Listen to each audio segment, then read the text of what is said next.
Discover every Kekkei Genkai in Naruto and Boruto. You think you know what a Kekkei Genkai is? Sure, it's a weird name, a real tongue twister, but it's also the kind of power that makes the strongest ninja in the series stand out. Yeah, you already know about the Sharingan, Byakugan, maybe even the wood style.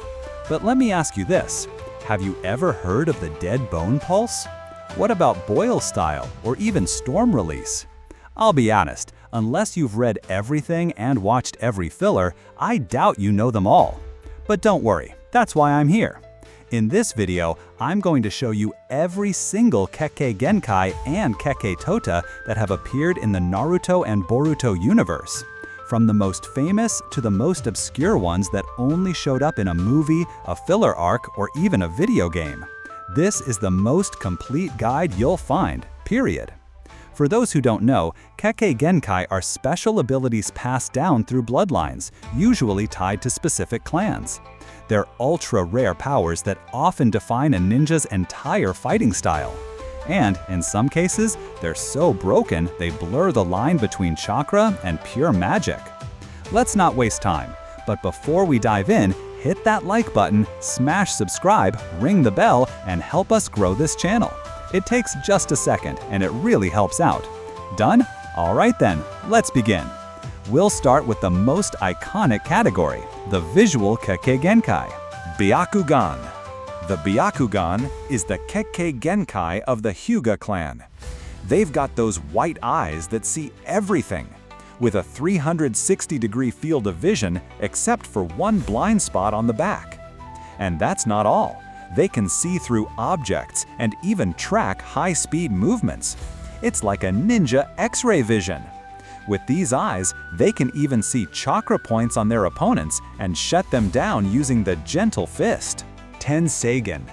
The Tenseigen is like the next-level version of the Byakugan, but way more powerful. It first showed up with Homura Otsutsuki, and later Toneri managed to awaken it. What makes it even crazier is that it gives the user access to the Tenseigen chakra mode, a powerful transformation packed with energy.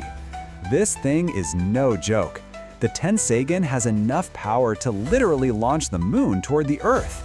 Yeah, it's that insane. And hey, there's a full video on the channel breaking down everything about the Tenseigen. Go check it out. Ranmaru's eyes. Ranmaru had these glowing red eyes, no official name, but they were wild. He could see and hear across huge distances, even through walls. At first, it seemed similar to the Byakugan, but this eye went way beyond that. It could cancel out other dojutsu and even cast an irresistible genjutsu. Plus, it could sense chakra and detect even the slightest changes in it. Yeah, it's from a filler arc, but honestly, it's awesome and deserves way more attention. Ishiki Otsutsuki's eye. Ishiki's eye was on a whole different level. It let him shrink anything he looked at, except living things. But that's not all. With Daikoku 10, he could store those shrunken objects in a dimension where time stands still, and summon them whenever he wanted. Now Kawaki, who has about 80% of Ishiki's DNA, can use the same power. Insane, right? Jougan. The Jougan is this mysterious eye connected to the Otsutsuki clan, and Boruto awakened it in his right eye. Its abilities? So far, it can detect chakra types, spot changes in chakra, track targets, and see chakra networks. But here's the crazy part. It can also see the flow of chakra between dimensions, like a window into space and time. We still don't know much about it, but it's definitely one of the most intriguing eyes in the Naruto universe. Ketsurugan. The Ketsurugan is a blood red eye exclusive to the Chinoike clan. They were so dangerous, they got exiled to a place called the Valley of Hell, not exactly a vacation spot. Only 2 members survived, En Oyashiro and his daughter, Chino. This eye is a genjutsu powerhouse. It can read minds, trap people in illusions, and even control them. Only the Sharingan can rival it in genjutsu. And it doesn't stop there. It can manipulate blood, creating insane techniques like an 8-headed blood dragon or literally making enemies explode from the inside. It's brutal. Eyes of Premonition. This one's a bit different.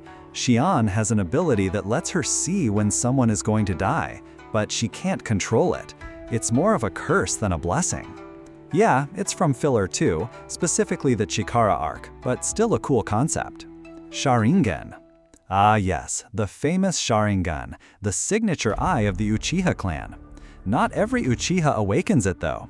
Its roots trace all the way back to Kaguya, but it truly came into its own with Indra, the Uchiha ancestor.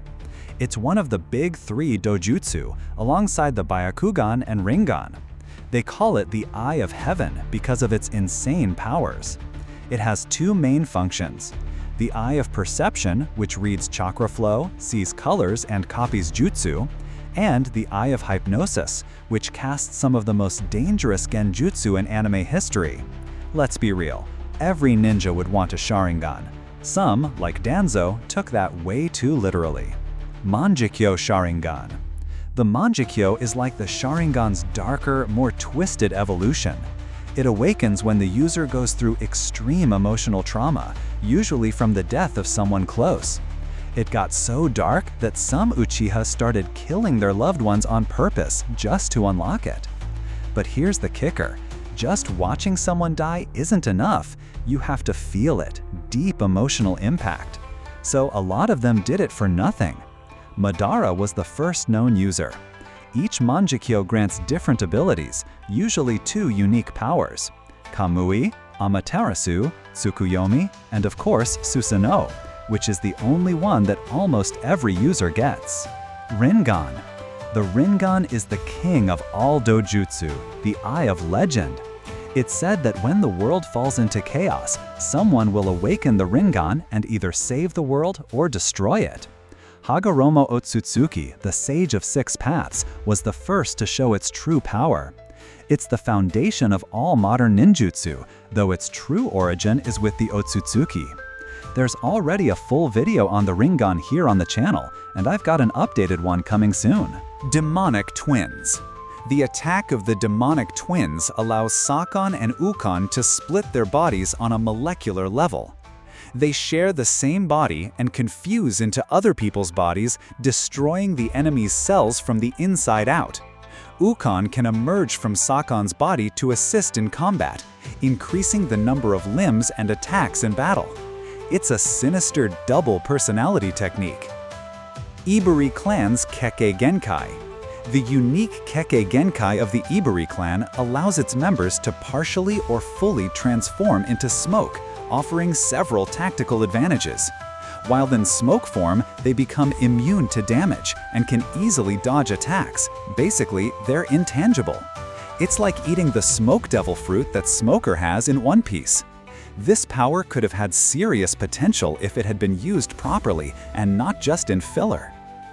Deadly Bone Pulse. With this Kekkei Genkai, the Kaguya clan could control their own bones. They manipulated osteoblasts and osteoclasts, altering bone growth and properties using chakra. This power first appeared in Kaguya Otsutsuki and was later passed down to some of her descendants, like Kimimaro, the only one who actually knew how to use it. It's pretty wild seeing someone rip out their own spine to fight. Now let's move on to other Kekkei Genkai that don't fit into a specific category. Spirit Reflection.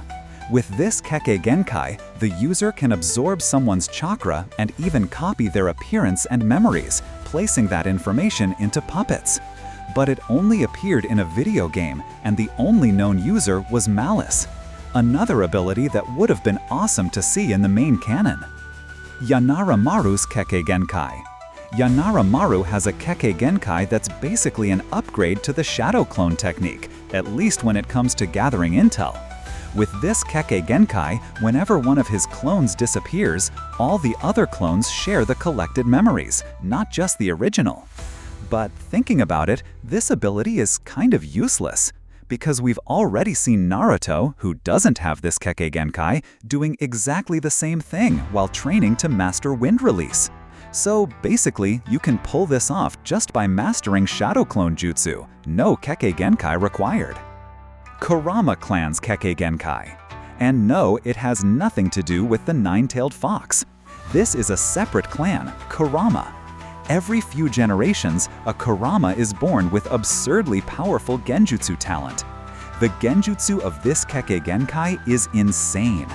It's so strong that the victim's brain fully believes everything happening inside the illusion, and it can even affect their physical body. With this ability, the user can literally kill enemies using only genjutsu. Remember Itachi's Tsukuyomi? This is basically that, but without nearly going blind after using it. It's wild, if only it were canon. The power of the Kurama clan's members breaks the boundary between illusion and reality.